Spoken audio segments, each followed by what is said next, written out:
নিরামিষ, আজকে হবে নিরামিষ। তাই কয়েকটা ছোট ছোট উচ্ছে ছিল, ভাবলাম উচ্ছে আলুকে ভেজে ফেলবো। তাই উচ্ছেগুলোকে ঝটপট করে কেটে নেব। এবার যদি বলো নিরামিষ, নিরামিষ কেন? মন্দিরে গেছে একজন, তাই ভাবলাম বলবো। আসলে মন্দিরে গেছে একজন, তাই বাড়িতে কেউ মন্দিরে গেলে আমাদের নিয়ম মতো নিরামিষ খেতে হয়, তাই আজকে নিরামিষ রান্না। যাই হোক, কথা না বলে উচ্ছেগুলো ঝটপট করে কেটে ফেলি, কারণ রান্না করতে আজকে অনেকটাই দেরি হয়ে গেছে। ভাত কিন্তু আমি আগেই বসিয়ে দিয়েছি। আজকে যেন উনুনটা আমার সাথ দিয়েছে, উনুনটা তাড়াতাড়ি ধরে গেছে। যাকগে, ভাতটা তাড়াতাড়ি হয়ে গেলে এই তরকারিগুলো তাড়াতাড়ি রান্না করে নেবো। শুধু উচ্ছে ভাজা খেতে কিরকম একটা লাগে, কিন্তু তার সাথে যদি একটা আলু পড়ে যায় খেতে পুরো অমৃত। তাই তাড়াতাড়ি করে কয়েকটা আলু কুচি করে নিই। আসলে নিরামিষের বাজার তো, ছেলে সেরকম কিছু আনাজপাতি তো খেতেই চায় না, তোমাদের আগেই বলেছি। তাই ওর জন্য একটু ডাল রান্না করব। ডালের সাথে যদি লুকিয়ে আনাজগুলো ফেলে দিয়ে একদম সরু সরু করে, ও কিন্তু বুঝতে পারে না। তাই ডালের মধ্যে একটু আলু, একটু গাজর, একটু বিট সব কিছু দিয়ে ওকে ডাল বানিয়ে দেবো। আর আমিও ডাল খেতে ভালোবাসি, তাই আমিও অল্প একটু ডাল খেয়ে নেব। চলো, ডালের জন্য আমি এত ছোট ছোট করে কুচি করে দিচ্ছি একদম, যাতে ও বুঝতে না পারে, কিন্তু ও ঠিক বুঝে ফেলে। জানো, এই যে একটা বিট দেখছো, একটা বিট এক সপ্তাহ চলে যায় আমার ছেলেকে খাওয়াতে, অল্প অল্প করে কেটে কেটে খাওয়ায়। একটা দুটো যদি বেশি দিয়ে দিয়েছো, ব্যাস আর খাবে না। তাই নষ্ট করবো কেন, ওকে অল্প অল্প করে কেটে কেটে এক সপ্তাহ ধরে একটা বিট খাওয়াতে পারি আমি। এই ডালের সাথে একটু মটরশুঁটি হলে আরো বেশ জমে যেত ডালটা। মসুরের ডাল করব, ছেলেকে মসুরের ডাল খাওয়ানোটাই উচিত আমার যেটা মনে হয়। তাই আমি সবসময় মসুরের ডালই করি। তো অনেকেই আমাকে কমেন্ট বক্সে কমেন্ট করে, দিদিভাই তুমি নিরামিষের দিনে মসুরের ডাল করো না, মুগ ডাল করো। মুগ ডালই করতে হয়।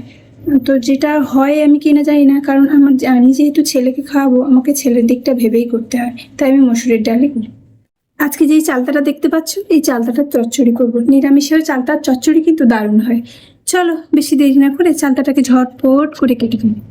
কে চালতা কাটতে পারো না, কিন্তু চালতা কাটতে জানো তো, আমিও আগে পারতাম না। এখন দেখি চালতা কাটাটা খুবই সোজা, আমার খুবই ভালো লাগে চালতা কাটতে। এক একটা করে পাতাগুলোকে ছাড়িয়ে নেব। আমি তো পাতা বলি, জানি না কি বলে। আমি তোমাদের বোঝানোর জন্যই পাতা কথাটা ব্যবহার করছি, কিন্তু সত্যি বলতে হ্যাঁ, আদৌ আমি নিজে জানি না যে চালতা আর এগুলোকে কি বলে। যাও, একটা বলে বোঝানো গেলেই হলো। পাতাগুলোকে খুলে নিয়েছি, এবার একটা করে সরু সরু করে কেটে নেব। এইভাবে সরু, তাই এগুলো কেটে বাদ দিয়ে দিই। এগুলোকে ছাড়ানো যায় না যেহেতু, এগুলোকে ছিলে নেব। চালতাটাকে ছিলে নেওয়ার পর এই সামনে পাশে একটা সুন্দর ছাল থাকে, ওই ছালটা উঠিয়ে নিলে চালতাটার কষা হয় না। তাই ছালগুলোকে এরকম কেটে কেটে আস্তে আস্তে করে উঠিয়ে রেখে দেয়। ততক্ষণে উচ্ছে আলু ভাজাটা চাপিয়ে দিয়েছিলাম, আর হয়েও এসছে। আর একটুক্ষণ রাখলেই উচ্ছে আলু ভাজাটা হয়ে যাবে। ভিডিও বলো আর বাকি রান্নার ভিডিও বলো, কোনো কিছুই আজকে আর তোমাদের সাথে শেয়ার করে উঠতে পারলাম না। ফোনে চার্জ ছিল না, রান্না করতে করতে ফোনটা চার্জে বসিয়ে দিয়ে এসেছিলাম, এবং একদম ঘুমিয়ে গেছিলাম খেয়ে দিয়ে। ঘুম থেকে উঠে আবার আজকে শুরু করলাম। তো চলো, তোমাদের এখন বাকি জিনিসগুলো অন্তত দেখাই। অনেক কিছুই তো দেখানো হয়নি। বাকি জিনিস বলতে সেরকম কিছুই না, মেঘ করেছে, প্রচণ্ডভাবে মেঘ করেছে, পায়ে লাগলো একটা। আর জামা কাপড় সব পরে আছে, জামা কাপড় সব তুলে নি। বৃষ্টি, যাকে মেঘের কাজ মেঘ করছে, আমার কাজ আমাকে করতে হবে। জামা কাপড়গুলো সব একে একে তুলে নি। আপাতত জামা কাপড়গুলো এখানে থাক, পরে গোছানো হবে। আগে আসার আগেই বাইরের দিকটা ঝাড় দিয়ে নেব। দেখো কিরকম অগোছালো হয়ে পড়ে আছে, কত নোংরা হয়ে। এক চুটকিতে এগুলোকে ঝাড় দিয়ে নিই। দেখো, বাইকটা সুন্দর করে ঝাড় দিয়ে পরিষ্কার করে নিয়েছি, নোংরাগুলো ওইখানটায় জমা করে দিয়েছি। বেশ কয়েকদিন হলো মাথায় জমিয়ে তেল দিইনি। আজকে অনেক দিন পর হয়ে গেল শ্যাম্পু করেছিলাম, এবার মাথায় একটু তেল দিতে হবে। আমি তো এই তেলটা ব্যবহার করি, প্যারাসুটের। যাকে মাথাটা তা বেঁধে নিয়েছে একদম তেল টেল নিয়ে, এবার একটা আরাম লাগছে। একটাও চুল আর নিচের দিকে ঝুলবে না।